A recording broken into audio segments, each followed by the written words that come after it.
Welcome back to my channel. So ఈరోజు వచ్చేసి నేను ఒక మంచి స్క్రబ్ చూపిస్తానండి. మనకు సమ్మర్ వచ్చేస్తుంది, మనకు ట్యాన్ ఎక్కువ మనకు పడుతూ ఉంటుంది కదా. బయట వెళ్ళేసి వస్తే సన్ ఎక్స్పోజ్ అయిందంటే చాలు మనకు మొత్తం బ్లాక్నెస్ వచ్చేస్తుంది, ట్యాన్ పోదు. మెయిన్ వచ్చేసి ఇది హ్యాండ్స్కి, నెక్కి, ఫుట్కి, ఈవెన్ ఫేస్ కూడా, మొత్తం బాడీ మొత్తానికి నీట్గా మనం స్క్రబ్ చేసుకోవచ్చు. సన్ ఎక్స్పోజ్ అయ్యే ప్రతి ఒక్క భాగంలో ఇది యూజ్ చేసుకోవచ్చు అనమాట. సో ఇది వచ్చేసి మనకు మంచిగా ట్యాన్ రిమూవ్ అవుతుంది, తర్వాత మంచి మాయిశ్చరైజర్ ఇస్తుంది, మంచి యాంటీబయాటిక్గా వర్క్ చేస్తుంది, మంచి స్క్రబ్బర్గా వర్క్ చేస్తుంది. హోమ్ మేడ్ అనమాట. చాలామందికి తెలిసిందే, బట్ ఇది ఒకరోజు మనం స్క్రబ్ చేసేసుకొని వదిలేసేది కాదండి. వీక్లీ ట్వైస్ ఖచ్చితంగా చేసుకోవాలి. మనం హెడ్ బాత్ ఏ రోజు అయితే చేస్తామో ఆ రోజంతా స్క్రబ్ అనేది కంపల్సరీ చేసుకోవాలి. అప్పుడే మనకు మెయింటెనెన్స్ కింద మన బాడీ గ్లోగా ఉంటుంది అనమాట. సో ఇప్పుడైతే నేను ఆ స్క్రబ్ అయితే చూపిస్తాను. సూపర్గా వర్క్ అవుతుందండి. నేను కొన్ని సంవత్సరాలుగా వాడుతున్నాను. ఇదైతే నేను చెప్పే స్క్రబ్ అయితే నేను వీక్లీ ట్వైస్ నా రెగ్యులర్ రొటీన్లలో ఇది కంపల్సరీ ఉంటుందండి. రొటీన్ అంటే 1 మంత్ 3 మంత్స్ కాదండి, ఇయర్స్ చేస్తేనే మనకు ఆ రిజల్ట్స్ అనేది వస్తుంది. మీరు 1 మంత్ చేసేసి మాకు రాలేదు గ్లో అంటే రాదండి. ఈవెన్ మనము మన స్కిన్లో ఎటువంటి మార్పు లేకుండా, మనం ఫస్ట్ ఎలాగున్నాము అంటే ట్రికిల్స్ లేకుండా, కలర్ మరీ లోగా కాకుండా మీడియంగా మెయింటైన్ చేయగలగాలి అంటే మనం ఖచ్చితంగా ఇలాంటివన్నీ యూజ్ చేయాలి. చేస్తేనే మన బాడీ అనేది మెయింటెనెన్స్లో ఉంటుందన్నమాట. సో దట్ నేను ఇవన్నీ ఫాలో అవుతాను కాబట్టి చెప్తున్నాను. సో ఇప్పుడైతే స్క్రబ్ అయితే చూసేస్తాం, పదండి. యాక్చువల్లీ నేను చెప్పే ఈ ప్రాసెస్ ఏంటంటే మనం బాత్రూంలో చేసుకుంటే బెస్ట్ అండి. మనం కానీ ఇక్కడంతా చేసుకున్నాం అనుకోండి, మనం మిర్రర్ దగ్గర ఇలా అంతా చేసుకుంటే ఇల్లు మొత్తం ఖరాబ్ అయిపోతుంది. అప్పుడు మనమే చేసుకోవాల్సి వస్తుంది క్లీన్. మనకు అదొక బర్డన్ అనమాట.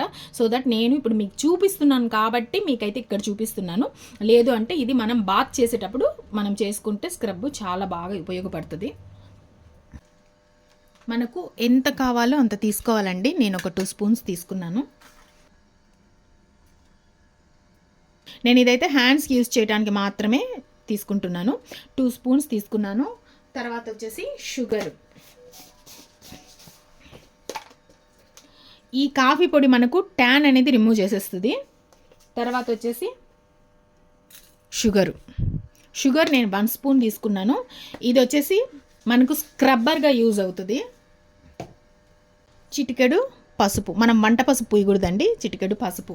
ఇది మనకు యాంటీబయాటిక్గా యూజ్ అవుతుంది.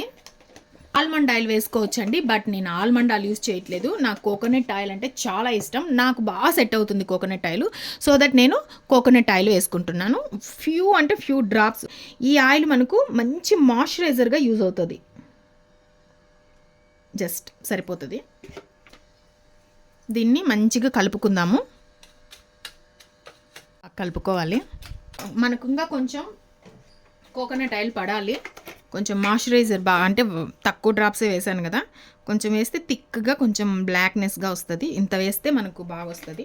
ఇంకా నేను స్పూన్తో కలపట్లేదు, నేను చేయి పెట్టి కలిపేస్తున్నాను. మనకు ఆ షుగర్ పార్టికల్స్ అనేది కొద్దిసేపటికి కరిగిపోతుందన్నమాట. సో ఇప్పుడు మనం స్క్రబ్ చేసుకోవాలి. ఇదైతే చాలా ఎఫెక్టివ్గా పనిచేస్తుంది. ఫస్ట్ ఏంటంటే మన హ్యాండ్స్ కొంచెం డ్రైగా ఉంటాయి కదా, వాటిని అయితే కొంచెం వెట్ చేసుకోవాలి. వాటర్ అంతా వేసుకొని కొంచెం వెట్ చేసుకొని తర్వాత స్క్రబ్ అనేది చేసుకోవాలి. ఈ స్క్రబ్ నేను స్పీడ్ పెట్టాను, అంత రఫ్గా చేసుకోకూడదు. స్క్రబ్ అనేది ఎంత స్లోగా చేసుకోవాలో ఇప్పుడైతే అందరికీ తెలిసే ఉంటుందండి. ఎందుకంటే దాని గురించి అవగాహన లేని లేడీస్ అంటూ లేరు. కాబట్టి మనకు స్క్రబ్ ఎలా చేసుకోవాలంటే చాలా స్లోగా చేసుకోవాలి.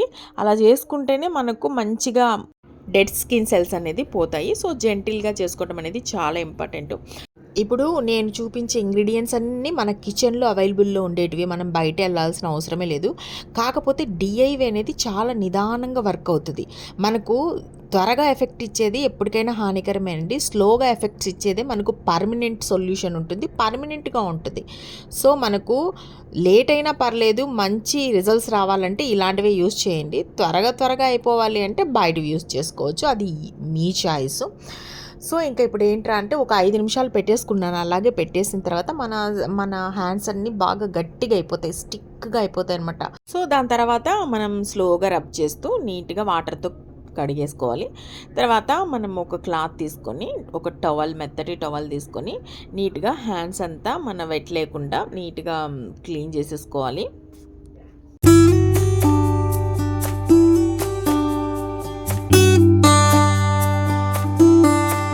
ఇప్పుడైతే మాయిశ్చరైజర్ హ్యాండ్స్కి పూసుకోవాలి.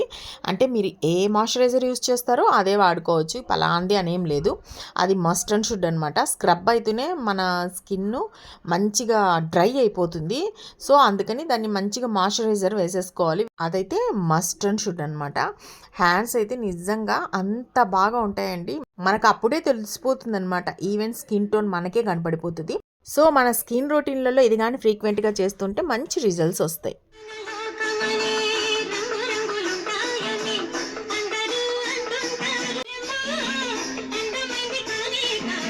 ఇలాంటి సాహిత్యం ఉండే పాటలు ఇప్పట్లో వస్తున్నాయండి. ఎంత సెర్చ్ చేసినా రావట్లేదు. అసలు అప్పటి పాటలకు ఇప్పటి పాటలకు సాహిత్యంలో ఎంత తేడా ఉంది కదా. ఇలా సాంగ్స్ వింట వర్క్ చేసుకుంటుంటే మనకు అలసట అనేది ఉండదండి బాబు. ఇక్కడ నేను చాలా రోజుల తర్వాత టిఫిన్కి పోస్తున్నా. అంటే టిఫిన్కి పోస్తాను కానీ దాంట్లో రాగులు, జొన్నలు, సద్దలు ఏదో ఒకటి కలిపేస్తానండి. దానివల్ల ఏమైతా ఉందంటే మాకు దోశ ఫ్లేవర్ అనేది ఒరిజినల్ ఫ్లేవర్ నాకు తెలియట్లేదు. అసలు ఏదో తిన్నట్లే ఉండదు కానీ ఒరిజినల్ దోశ ఫ్లేవర్ మర్చిపోయినామా అనిపిస్తూ ఉంది. అందుకని నేనైతే ఒరిజినల్గా దోశ ఫ్లేవర్ కావాలని ఇలా పోసుకుంటున్నాను. మామూలుగా ఉప్పుడు బియ్యము అవన్నీ వేసుకొని పోసుకుంటున్నాను అనమాట. ఇప్పుడైతే super fast and tasty food recipe అయితే మీతో షేర్ చేసుకుంటాను. మన బాడీ లేజీగా ఉన్నప్పుడు ఈ రెసిపీ వర్క్ అవుతుంది. బఠానీ ఉంటుంది కదా, ఈ బఠానీ ఒక బౌల్ తీసుకున్నాను.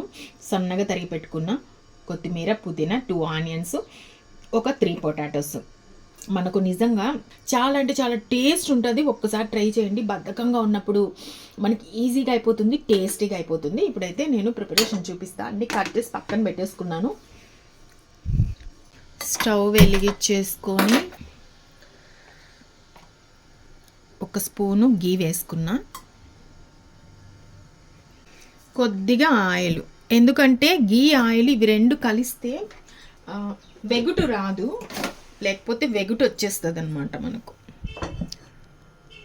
సో కొద్దిగా కరిగిన తర్వాత చెక్క, అనాస పువ్వు 3 చెక్కలు వేసుకున్నాను, ఒక అనాస పువ్వు వేసుకున్నాను, 2 బిర్యానీ ఆకులు.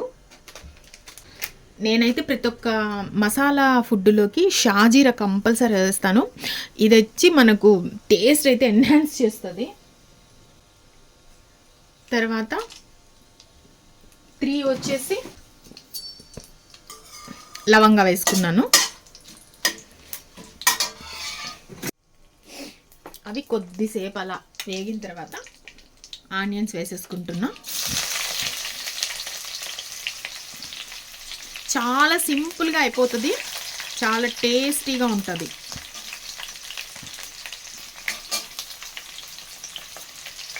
ఆనియన్స్ వేసుకొని బాగా దోరగా వేగే వరకు వేపుకోవాలి.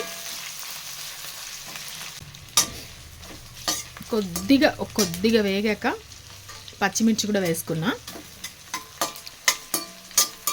అది కూడా కొద్దిగా వేగిన తర్వాత ఇప్పుడు కొద్దిగా అల్లం వెల్లుల్లి పేస్ట్,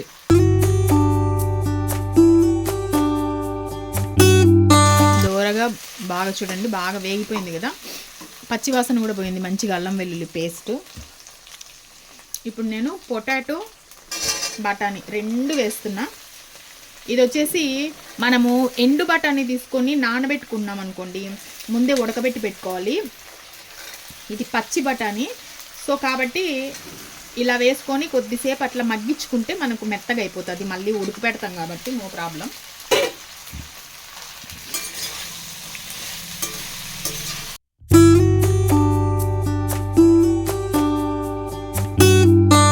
కొద్దిసేపు మూత పెట్టేసి మగ్గించుకుంటాం.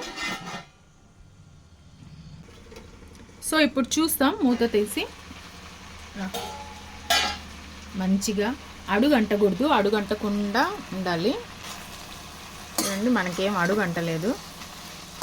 సో తేమ అదంతా ఉంది కదా, కొంచెం మనం వేసేటప్పుడు కొంచెం వాటర్ ఉంటుంది కదా, ఆ వాటర్లోనే మగ్గిపోతాయి, మనకు ఉడకదన్న సమస్య లేదు. సో ఇప్పుడు నీట్గా అయిపోయింది చూడండి, ఏం అడుగంట కింద బాగా అయిపోయింది. సో ఇప్పుడు మనం ఎన్ని బియ్యం వేసుకుంటున్నామో అంత క్వాంటిటీలో రైస్, ఒకటికి అంటే మన బియ్యాన్ని బట్టి 1కి 2 1కి 1 అనేది మీరు వాడే రైస్ని బట్టి ఉంటుంది. సో వేసి కొంచెం కల్లులుప్పు వేస్తున్నా. ఇప్పుడే నేను కొద్దిగా కొత్తిమీర పుదీనా కూడా వేసేస్తున్నా. ఆ వాటర్లో మంచిగా ఉడికితే ఆ ఫ్లేవర్ బాగా పడుతుంది అనేసి వేసేసి ఇంకా మూత పెట్టేస్తున్నా. బాగా ఉడకాలి కాబట్టి. మరుగుతుంది చూడండి, బాగా మరుగుతుంది. మనము స్పైస్ అనేది ఇప్పుడే చూసుకోవాలి. స్పైస్ తర్వాత వచ్చేసి ఉప్పు అనేది, ఒకవేళ మనకు స్పైస్ తగ్గింది అంటే మనము పచ్చిగా ఉండే పచ్చిమిర్చి అంటే వేయించకుండా ఉండేటివి వేస్తే భలే టేస్ట్ ఉంటుంది. కొంచెం చూస్తాను. స్పైస్ అయితే కరెక్ట్గా సరిపోయింది, ఉప్పు కూడా కరెక్ట్గా సరిపోయింది. ఉప్పు, కారం, తర్వాత ఆ పుదీనా కొత్తిమీర ఫ్లేవర్స్ మంచిగా పట్టాయి. ఇలాంటప్పుడు వేస్తేనే మనకు ఉడికే దాంట్లో పడతాయి అన్నమాట. సో దట్ ఇప్పుడు వచ్చేసి మనము రైస్ వేసేస్తాం. ఇప్పుడు వచ్చేసి నానబెట్టుకున్న రైస్ వేసేస్తున్నా. వేసుకొని ఒక్కసారి కలుపుకునేస్తా.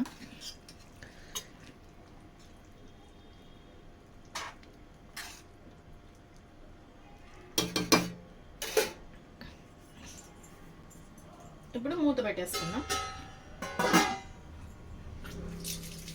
సో ఇప్పుడు చూసేస్తాం రైస్ ఎలా ఉందో. వావ్, ఏమన్నా స్మెల్ వస్తుందా? సూపర్ స్మెల్ వస్తూ ఉంది. ఎంత పొడి పొడిగా ఉంది చూడండి. మనము వాటర్ అనేది చూసుకొని వేసుకోవాలి, అప్పుడే మనకు ఎక్కడ అంటుకోలే. చూడండి, మీకు దాంతో చూస్తే బాగుండదు కాబట్టి నేను ఇలా చూపిస్తున్నా స్పూన్తో. చాలా పొడి పొడిగా వచ్చింది రైస్ చూడండి, ఎక్కడ అంటుకోలేదు, మంచిగా భలే వచ్చింది. ఇప్పుడైతే కొంచెం టేస్ట్ చూస్తాం ఎలా ఉందో. పొటాటో వేసుకొని చూస్తాం టేస్ట్. చూసారా, బఠానీ పొటాటో పులావ్ అన్నమాట. టేస్ట్ చేసి చెప్తా.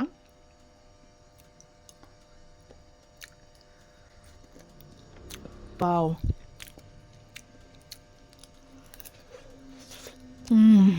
బా సూపర్ టేస్ట్ ఉందండి, భలే ఉంది రైస్. అన్నీ సమానంగా సరిపోయాయి. వేడివేడిగా పెట్టుకొని తింటే అద్దిరిపోతుంది అంతే.